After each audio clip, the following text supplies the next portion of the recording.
एक समय की बात है। बिरजू नाम का एक गरीब किसान था। वह गेहूं की खेती करता और गेहूं पक जाने पर वह बाजार में उन्हें बेचता और अपना गुजारा करता। बिरजू के साथ उसके घर में उसकी पत्नी सीमा और उसका एकलौता बेटा चिंटू रहता था। कुछ महीने पहले बिरजू किसान ने गेहूं की फसल बोई थी, जो अब पूरी तरह से पक चुकी थी। तो बिरजू किसान ने सोचा, इस बार गेहूं की फसल अच्छी हुई है। मैं एक काम करता हूँ, कुछ बोरी घर पर रखता हूँ और बाकी बाजार में बेच देता हूँ। यह सोचकर बिरजू किसान अपनी पत्नी के पास गया और सारी बात बताई। सीमा, मैं अभी के लिए गेहूं की एक बोरी बाजार में बेचने जा रहा हूँ। उसी गांव के बाजार में मोहन लाल नाम का एक दुकानदार था, जो कि गेहूं, चावल, चीनी आदि का व्यापार करता था। तो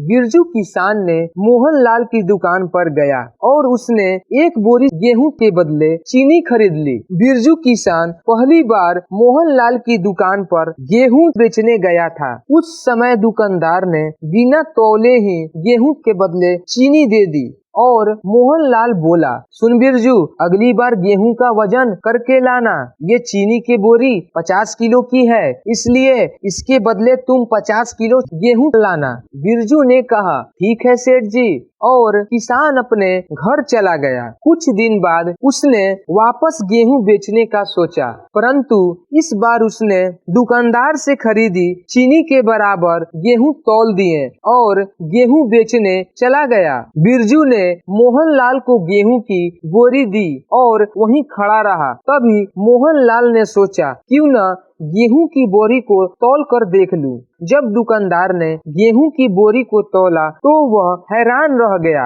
गेहूं की बोरी सिर्फ 48 किलो की थी। उसने सोचा, यानी हर बार ये किसान 2 किलो गेहूं कम देता है। दुकानदार को बिरजू पर बहुत गुस्सा आया और वह बिरजू से बोला, बेईमान, धोखेबाज, तुमने मेरे साथ धोखा किया।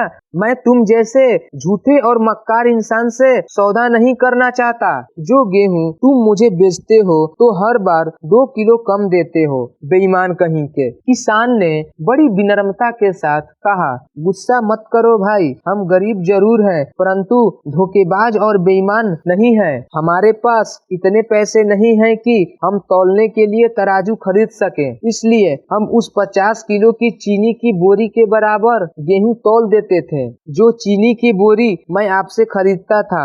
हमारे चैनल को सब्सक्राइब करके बेल आइकन ऑन कर लीजिए। धन्यवाद।